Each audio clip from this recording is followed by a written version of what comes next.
We identify hard-working fire officers, retired and in active service, hear them whilst they tell their stories. As we were about to try to organize, all we heard was the sound. Boom! Then I can see my crewmen, everybody scattered. When they start my dressing from 8, they finish sometimes 2 p.m. Yeah, crown I mean who said me has say I'll cry if for now it's a dear medal who said mean could be the idea who cry me. As for me, what I saw was I was in the hospital. I saw myself in the fire. Later I didn't see anything again, and I thought this is the end of my life. My team stopped fighting the fire and like they were cooling me with the water because my body, it was like I was in hell. We celebrate their sacrifices. They are our heroes.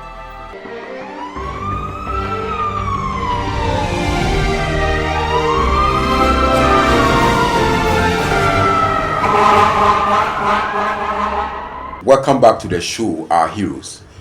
We have been interacting with DO1 retired William Abaka Blanson, and we want to delve more. He told us that during the late 80s, he had an opportunity to join the Ghana National Fire Service. He was a very, very hard-working sportsman by then, and he enjoyed doing sports alongside the real operational work of the Ghana National Fire Service. But of course, he started with the accounts department, and through became the district fire commander in the other days of the service. We want to continue today on this platform and delve much more. We identify hard-working fire officers, retired and in active service, hear them whilst they tell their stories. As we were about to try to organize, all we heard was the sound. Boom! Then I can see my crewmen, everybody scattered. When they start my dressing from 8, they finish sometimes 2 p.m. Yeah, crown I mean who said me has say I'll cry if for now it's a dear medal who said mean could be the idea who cry me. As for me, what I saw was I was in the hospital. I saw myself in the fire. Later I didn't see anything again, and I thought this is the end of my life. My team stopped fighting the fire and like they were cooling me with the water because my body, it was like I was in hell. We celebrate their sacrifices. They are our heroes.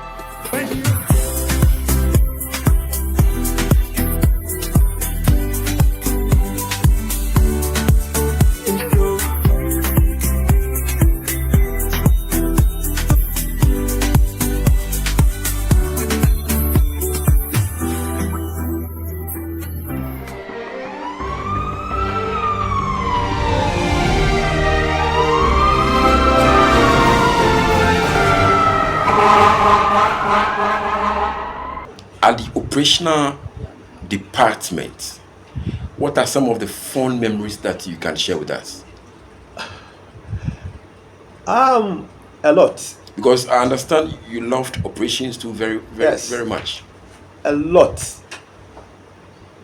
The first one I would say was there was a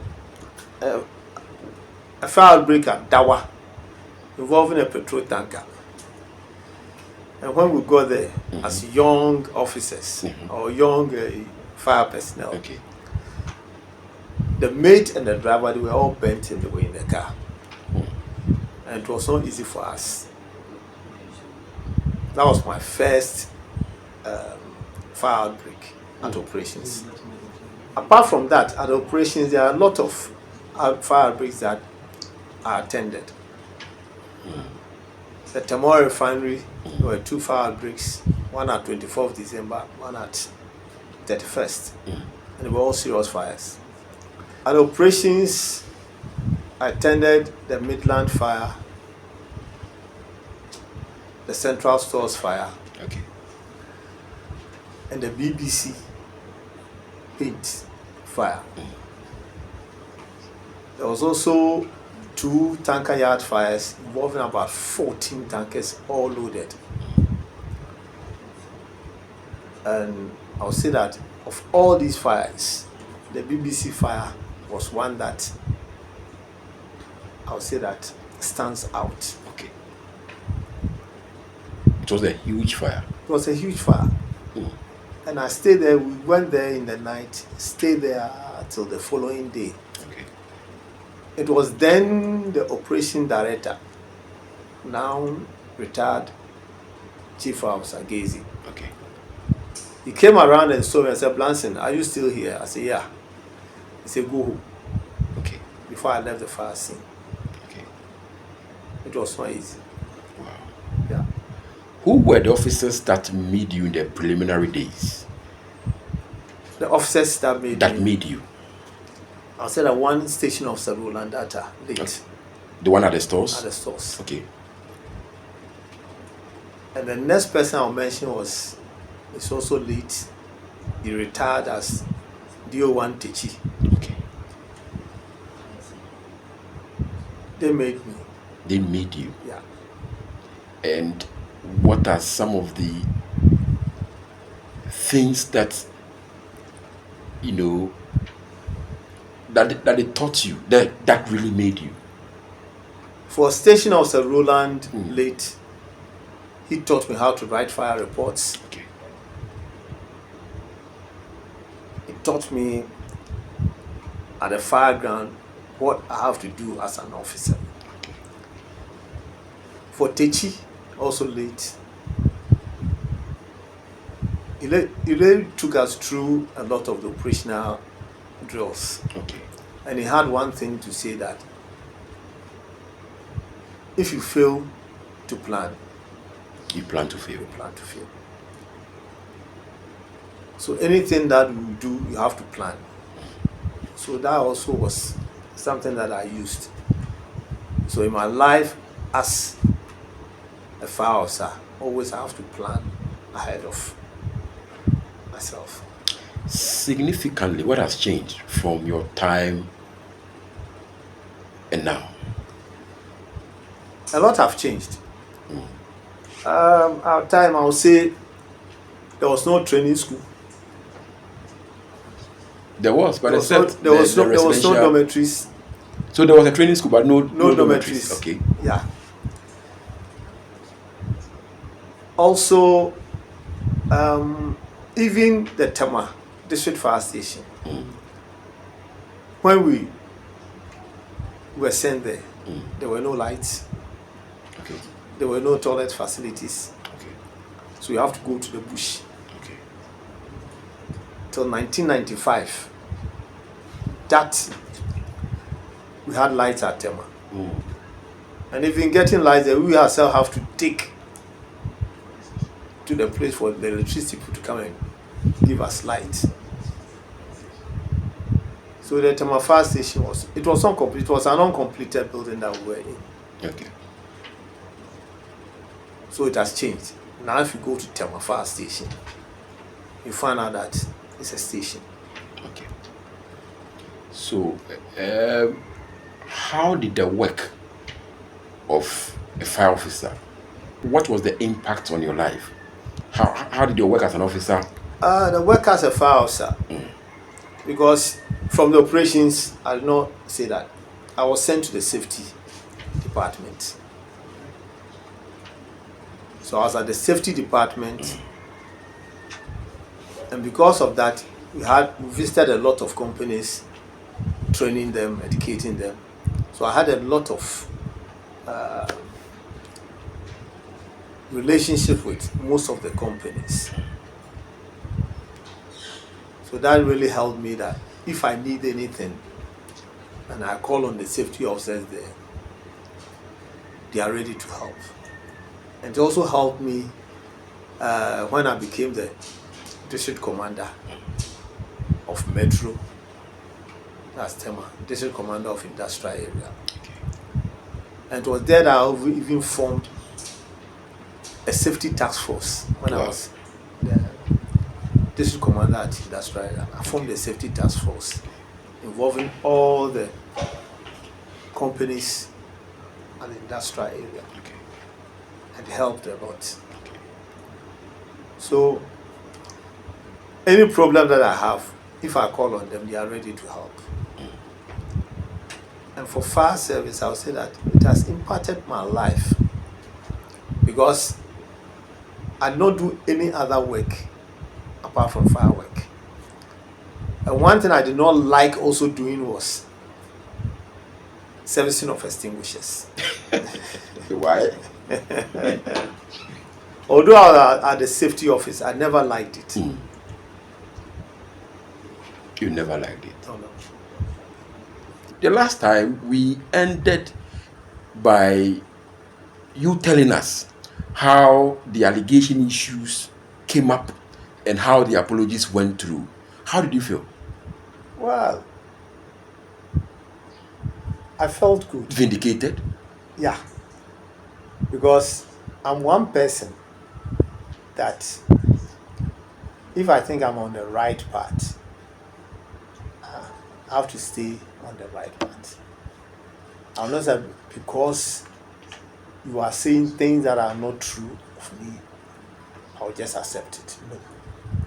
I can't just imagine if you are taking that decision of leaving the service by then to join the other service, as in the customs. I can't imagine if you took that decision and that officer, that commander by then also had that regret or change of mind to restate the position on the matter. What would have been the situation by then? Well, if I've gone by the decision of joining the customs, I will not have the opportunity of meeting him for him even to apologize, because I don't think that I'll have come back to him. All right. So away from the Dawa case or what Dawa incident, where you had a driver and mate bent on the spot, on the scene, what is one other incident that you can talk of that you will never forget? The incident that I can talk of that I will never forget, I would say, is the medical stores fire. The medical stores fire. Because that fire got to a point we all have to run. I would say that we retrieved before we came back. Because in fighting that fire, we thought that the warehouses you can pass through and get to the next. But when we entered, we met a wall. And that time the fire was traveling through the warehouses. Okay. And we were there when the fire caught up with us. And we have to retrieve. We left the hoses, You have to run for your life. Yes, you have to run. We had to, because the wind also was supporting the fire. So we have to run, come out. Then after we went back to fight the fire. And it took you about 3 days? The medical source fire took us about 1 week. 1 week fighting it? Fighting it. 1 week. But we controlled the fire that very day. But because the warehouses were divided, you have to move for one, you break here, you go, you break here, you go, before you can really finish extinguishing the fire. So you were at the scene for 1 week? 1 week. And what were you telling your family back at home? My family back at home? My wife is one person that even if I attend the fire, she will not sleep till I return. So she'll be calling what's happening at the fire ground. And I was sleeping in my car. When I get tired, I have to go and sleep in my car, then get back to work.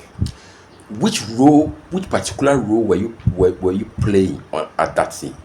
At that scene, I was then at the Metro Fire Command. I was in charge of the Metro Fire Command as a Metro Fire officer. Oh, then it was your fire? It was not my fire because it was the industrial area fire. Oh, so you went as an assistant? Yeah. Okay. So which year was that? As 2000 and...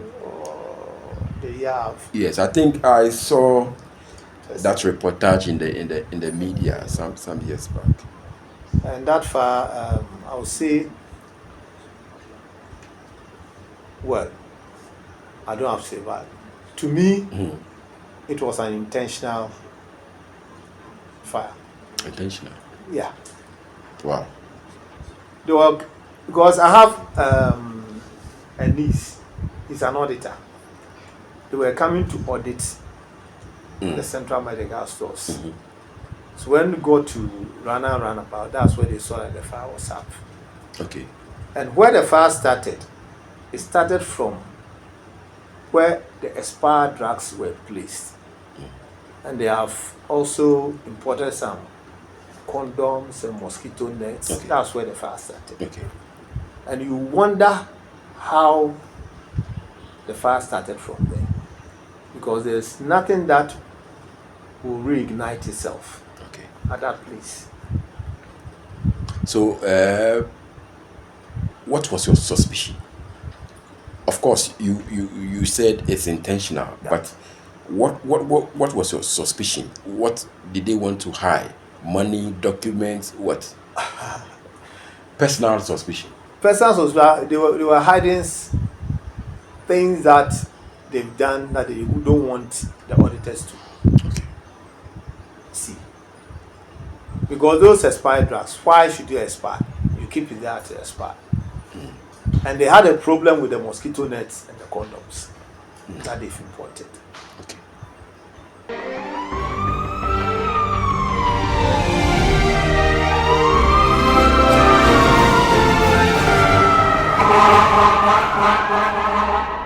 We identify hard-working fire officers, retired and in active service. Hear them whilst they tell their stories. As we were about to try to organize, all we heard was the sound.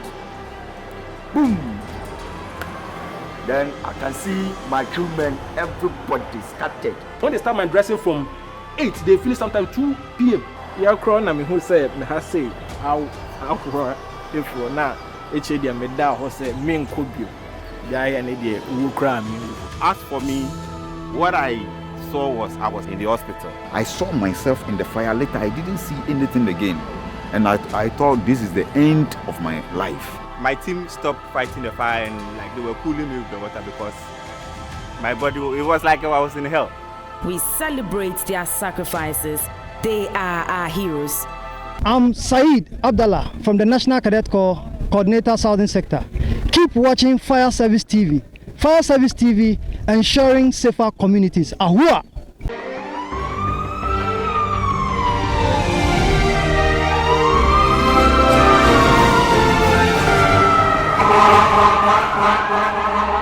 Any casualty? There were no casualties.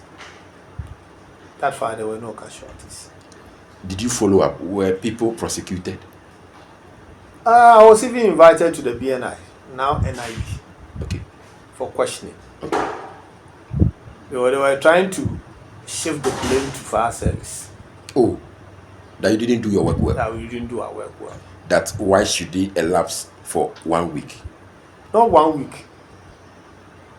They thought that we should have Finish fighting that day, stopped the fire that same day. that same day, or control the fire. But we tried our best, and the way the fire was spreading and the material that were there helped the fire to spread fast. So the only thing that we did was to stop the fire from getting to their maintenance warehouse, where they have their buses and the cars there. So that was what we tried our best to do, to stop it. And for that one, we were able to do it. So you were pump 2. We were pump 2. How many pumps in all? I would say about 6 pumps, because Gapoa also came. Okay, 6. Tamawa refinery came. So 6 pumps. Was the chief officer by then there? He came there. So he was the last commander to take over operations. Yeah, But then who was in charge? Chief Gazy. No, I'm saying that before Chief Gazy came, who was in charge? Before Chief Gazy came, it was then DO1 Ngwa. He was then DO1, so let me use. He was in charge. He was the base pump. Yeah, he was in charge of industrial, so he was the base pump. Okay. So when chief came, then he handed over. Yeah, he handed over to chief. So with the NIB investigations, how did you take it when it was thrown at you that no, you should have done better? I gave them back. You gave it to them back? Yeah. How did you do I that? was then with the deputy director. He was interrogating us. And one of the security guys at the medical stores, he was trying to push the blame. So you gave it to them? I gave it to them. So there was a serious argument. So the director himself called us and said that he begs we should calm down, but they will do their work. Okay. I wouldn't want to forget this one, even though you didn't mention it at the last conversation, but somewhere ahead. Say, I asked so because during the early days when you were at the stores, there was an incident with your commander by then. Tell us about it.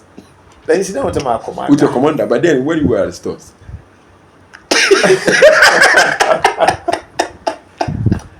I was then a storekeeper.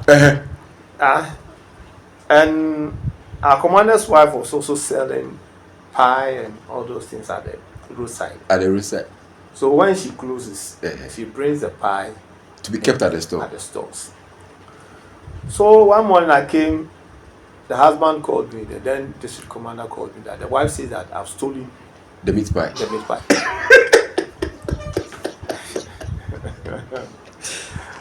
So I told him straight. No jigai.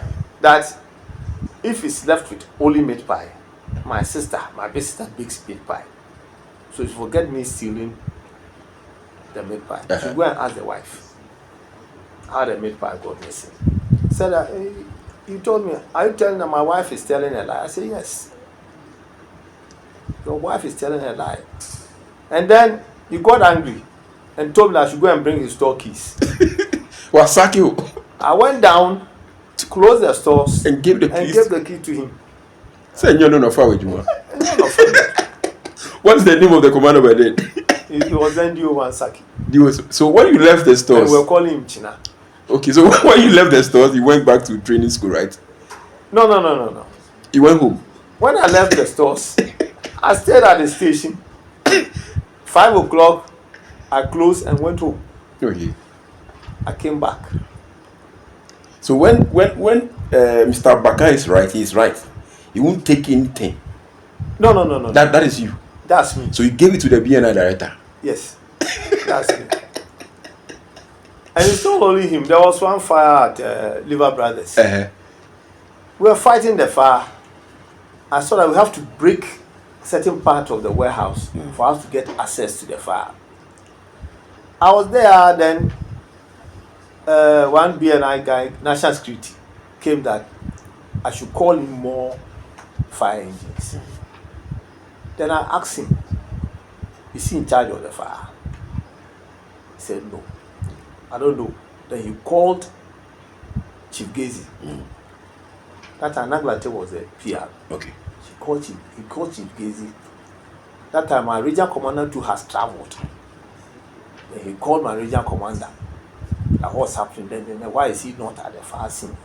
So my regional commander called me and asked. I said, there's nothing happening there. We have everything that we need at the fire ground. Then another captain called me that they have reports that they've asked me to bring in a turntable letter. I said no. Then I asked Anaglate, who brought you that information? And he told me the national security guy there. I went straight to him and gave it to him. From there he stopped. So from there I saw that when we are even carrying hoses, he carries some of the hoses. And that day, now director operations, this year for Osaji, he was there, but he was in Mufti. The then operation officer, Tema, was there. he was in Mufti. And when I came to the fire scene, I've dressed up, I've jacked up with my full fire DFO. So I got there, I took over the command. Someone asked me, I said, the two people there, they are in Mufti. What are they doing at the fire ground? Because they can't find a fire. So anything, they have to bring it to me. Because if you want to take in charge, you have to be in your regalia, your fire suit, to fight the fire. Not that you'll be there and you'll be commanding. No. So you didn't allow them? No. So you want to agree with Wade Davis, who said that heroes are never perfect, but they are very courageous, authentic. Yeah, I'm not perfect. So, sir, what is one thing that you would never do because you are an officer? One thing I will never do because I'm an officer. I would say that I will not go against the rules and regulations of the current National Fire Service. Because you have studied it? Yes, I will not go against it. You were careful? Very careful. That no LI will beat you? No. Any other thing should beat you, but not Ghana Fire Service LI? The LI, because if I go against the LI, that one they can punish me, and I can't do anything about it. But once I've not gone against the LI, that one I'll stay on my grounds. So then again, we want to refer to Wade Davis, who says that heroes are never perfect, but they are very authentic, they are very brave, they are very determined, discreet, and also have the grades. I have been speaking with DO1 retired William Abaka Blanson. So what were some of your challenges that you had in active service, especially as DFO? As DFO? Challenges, and they are still facing the same challenges. Okay. One, everything that has to be done by the DFO. Everything. And you have to perform magic to do it. Let me give this example. As a DFO, at a month, they give you a fuel coupon of 500 Ghana cedis. For the whole month? For the whole month. Irrespective or regardless of the number of fires you go? 500 Ghana cedis. And you have to perform magic to always fuel your vehicle and attend fires. When there's a fault on the vehicle, you have to find money to repair it.